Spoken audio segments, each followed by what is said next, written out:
हे friends, आपण माने तो जानिचंती समय बा काल को चारि जुगरे भाग करा जायछि। सत्य, त्रेतया, द्वापर और कलिजुग।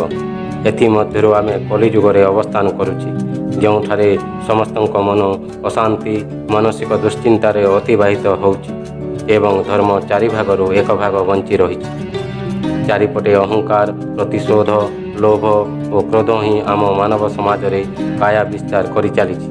पुराण रे यह मनुष्य उपरे श्राप्यर प्रभाव बोली कहुଯାଇଛି। केबे आपण भाविछंती कलिजुग केबे आरंभ हैला और यार अंत केबे हेबो, यहा परे केउ जुग आरंभ हेबो? आसंतु आजिर वीडियो रे एही सब प्रश्नर उत्तर खोजिबा।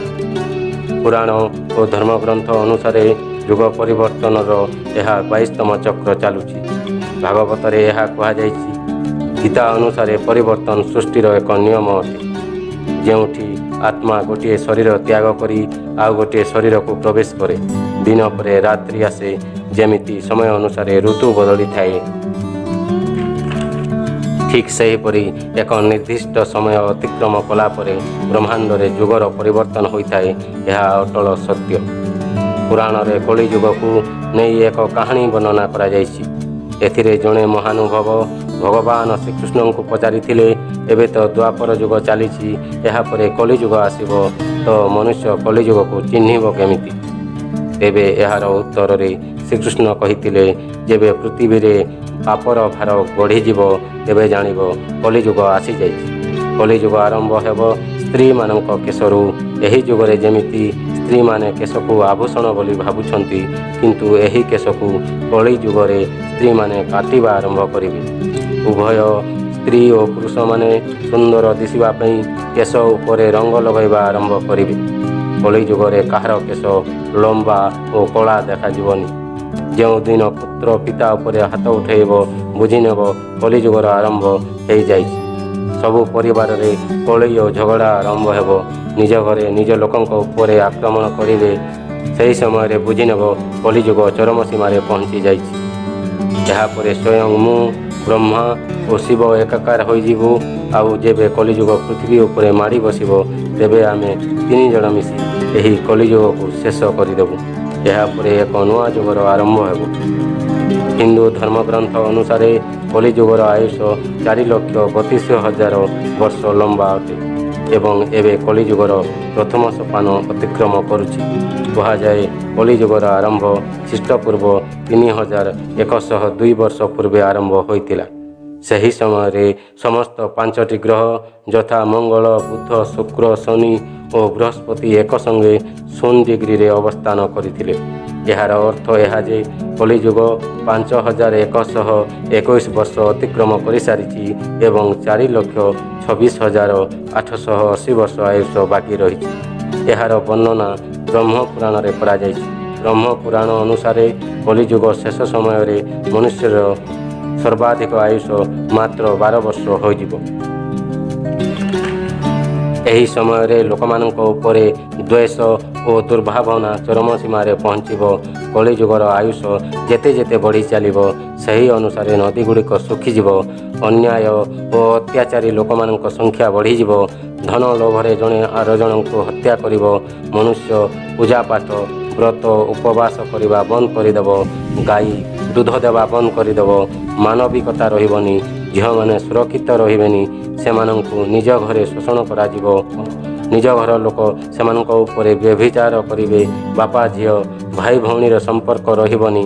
गोटे भाई आ गोटे भाई को मारिबा को पछाइब नहीं। विवाह परि पवित्र संपर्क अपवित्र होइजिब। कहार दाम्पत्य जीवन सुखमय रहिब नाही। पति पत्नी परस्पर को धोखा देवे एवं कलिजुगरे जे धनशाली और बलशाली रहिब तार शासन चलिब। नीति नियम आईन कानून किछि भी रहिबनी। ठीक यही समय भगवान विष्णु कल्कि रूप धारण करी धरापृष्ठ रे अवतीर्ण हेबे। पृथ्वीर समस्त पापी को नाश करिवे। शिव पुराण रे वर्णित करा जायछि जे मनुष्य धर्म काम को त्याग करी दुराचारी होइजिब। अन्यर धन को लुण्ठन करिब। पर स्त्री उपरे आसक्त हेबो। अन्य जीव उपरे हिंसा करिब। घरे घरे नास्तिक और पशु प्रवृत्तिर पिला जन्म हेबे। सेमाने पिता माता उपरे अत्याचार करि चलिबे। ब्राह्मण वेद को बिक्री करिब। धन लोभरे ବ୍ରାହ୍ମଣ ବିଦ୍ୟା ଓ ବେଦର ଅପବ୍ୟବହାର କରିବ। କଳିଯୁଗରେ ସ୍ତ୍ରୀମାନେ ସ୍ୱାମୀ କଥା ମାନିବେ ନାହିଁ, ଶାଶୁ ଓ ଶ୍ୱଶୁରଙ୍କ ଉପରେ ଅତ୍ୟାଚାର କରିବେ।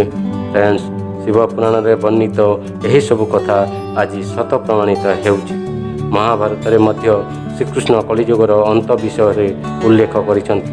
ଶ୍ରୀକୃଷ୍ଣ କହିଛନ୍ତି, ଏହି ଯୁଗରେ ରୋଗ ବୈରାଗ୍ୟରେ ମନୁଷ୍ୟ ଆକ୍ରାନ୍ତ ହେବ, ଅଳ୍ପ ବୟସରେ ବୃଦ୍ଧ ହୋଇଯିବ, ମନୁଷ୍ୟର ଆୟୁଷ ସର୍ବାଧିକ 12 ବର୍ଷ ରହିବ, ହତ୍ୟା, ଲୁଣ୍ଠନ ଓ ପାଶବିକ ଅତ୍ୟାଚାର ଚରମ ସୀମାରେ ପହଞ୍ଚିବ।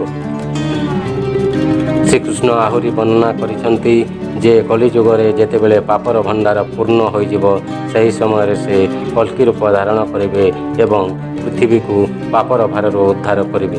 ଏବଂ ଏହାପରେ ଯେଉଁ ଯୁଗ ଆସିବ ତାହା ସତ୍ୟ ଯୁଗ କୁହାଯିବ। ଏହି ସମୟରେ କାଳ 22ତମ ଚକ୍ର ଅତିକ୍ରମ କରିବ ଓ 23ତମ ଚକ୍ରକୁ ପ୍ରବେଶ କରିବ। ସତ୍ୟ ଯୁଗର ଆୟୁଷ 17,28,000 ବର୍ଷ ହେବ। ଏହି ଯୁଗରେ ମନୁଷ୍ୟର ଆୟୁଷ 4,000ରୁ 10,000 ବର୍ଷ ରହିବ। ପୃଥିବୀ ପୃଷ୍ଠରେ ପୁଣି ଧର୍ମର ସ୍ଥାପନ ହେବ। ସବୁଆଡ଼େ ଧର୍ମ ଓ ପ୍ରେମର ବାତାବରଣ ରହିବ। ଲୋକମାନେ ଚରମ ଜ୍ଞାନୀ ହେବେ। ମନୁଷ୍ୟ ଶରୀର ନିଜ ନିୟନ୍ତ୍ରଣରେ ରହିବ। ସମସ୍ତେ ସୁଖୀ ରହିବେ। ଏହି ଯୁଗ ପୃଥିବୀର ସ୍ୱର୍ଗପୁର ହୋଇଯିବ। ହେ ଫ୍ରେଣ୍ଡସ୍, ସତ୍ୟ ଯୁଗ ଆସିବା ଏବେ ବହୁତ ଲମ୍ବା ସମୟ ବାକି ଅଛି। ଆମେ କାହିଁକି ଏବେଠାରୁ ଧର୍ମ ଓ କର୍ମ ଦ୍ୱାରା ସତ୍ୟ ଯୁଗର ଆରମ୍ଭ ନ କରିବା? କାହିଁକି ନା ପୁରାଣରେ ବର୍ଣ୍ଣିତ ଅଛି, ଯେଉଁମାନେ କଳିଯୁଗରେ ଧର୍ମ ଓ କର୍ମରେ ବଞ୍ଚିବେ, ସେମାନେ ସତ୍ୟ ଯୁଗ ପରି ସୁଖୀ ଓ ଶାନ୍ତିମୟ ଜୀବନ ଅତିବାହିତ କରିଚାଲିବେ। ହେ ଫ୍ରେଣ୍ଡସ୍, ଆପଣମାନେ କଳିଯୁଗ ଓ ସତ୍ୟ ଯୁଗ ଉପରେ କେଉଁ ପ୍ରକାର ଭାବନା ରଖନ୍ତି? କମେଣ୍ଟ ବକ୍ସରେ ନିଶ୍ଚୟ ଲେଖିବେ।